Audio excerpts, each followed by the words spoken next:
कुल 71 सीटें थी मुस्लिम बहुल, जिसमें से अगर आप ये देखेंगे तो 71 में से 69 जगह पर बीजेपी हारी है, जहां पर मुसलमानों की संख्या 50% के आसपास है।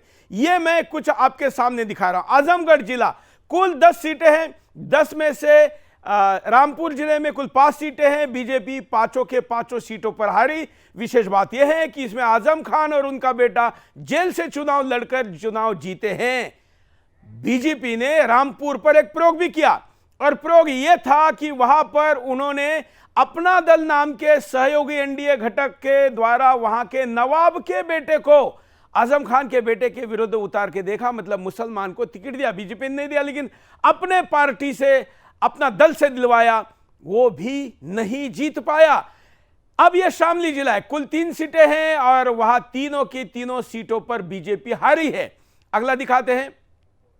प्रमुख जो जिले हैं, कैराना जहां पर दंगाई नाहिद हसन जीता है, यह भी जेल के अंदर से जीता है। आपको याद होगा कि इसने धमकी दी थी, इसलिए इसकी गिरफ्तारी की गई थी। और यह कैराना की स्थिति है। एक एक करके ग्राफिक आपको जल्दी जल्दी दिखाते हैं। बोहट, उमर अली खान, और यहां पर भी बीजेपी हारी है। उत्तर प्रदेश के मुस्लिम बहुल क्षेत्र जहां पर बड़ी संख्या में मुसलमानों का, मतलब 50% के आसपास, 30-35 से लेकर 40 के आगे जब संख्या बढ़ जाती है तो वहां से बीजेपी की जीतने की संभावनाएं समाप्त होती है, बल्कि नहीं होती है। यह थाना भवन शामली है। यह कई ग्राफिक है, मैं एक एक करके बस आपको समझाने के लिए बता रहा हूं कि यह स्थिति वहां पर रही है। अगर मैं आपको उत्तराखंड का दिखा दूं तो उत्तराखंड की भी बात कर लेते हैं, क्योंकि फिर हम पैनल के पास जाएंगे तो सीधे ही उसी की चर्चा प्रारंभ करेंगे।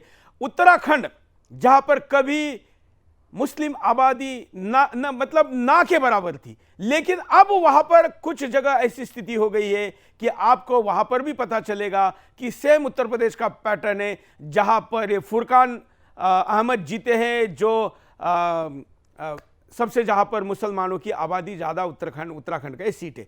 अब मैं जब चर्चा करूंगा तो ये सारे सीटें आपको मैं ग्राफिक के अंदर हमारी टीम पैनल में दिखाती रहेगी। मैं अब हमारे अतिथियों के पास चलूं, उसके पहले मैं आपको पोल दिखाना चाहता हूं कि हमने आज जब ये पूछा कि भारतीय जनता पार्टी ने तो विश्वास करके मुसलमानों को बड़े पैमाने पर आर्थिक बेनिफिट पहुंचाया, राजनीतिक बेनिफिट पहुंचाया, कितना पहुंचाया ये भी दिखाएंगे, लेकिन यह पहुंचाने के बाद मुसलमानों की तरफ से उनका विश्वासघात हुआ है क्या, यह पूछे जाने पर 85% लोग कह रहे हैं कि हां यह हुआ है। तो मेरा आपको प्रश्न है, मैं तो 85% भी क्यों है समझ में नहीं आ रहा है, तो 100% होना चाहिए, लेकिन फिर भी लोकतंत्र बाकी जगह हो ना हो, सुदर्शन के बिंदास बोल में है, और इसलिए इस अनुपात को बदलने के लिए आप हमारे हैंडल पर और sudarshannews.com पर जाकर अपनी प्रतिक्रिया दे सकते हैं। मैं मुकेश कुमार। अगर आपको हमारा ये वीडियो पसंद आया हो तब इसे लाइक करें, शेयर करें और कमेंट सेक्शन में जाकर के अपना कमेंट जरूर लिखें, और इस वीडियो को सब्सक्राइब करना बिल्कुल ना भूलें, ताकि प्रखर राष्ट्रवाद की हर खबर आप तक लगातार पहुंचती रहे। तो देखते रहिए सुदर्शन न्यूज। नमस्कार, जय हिंद।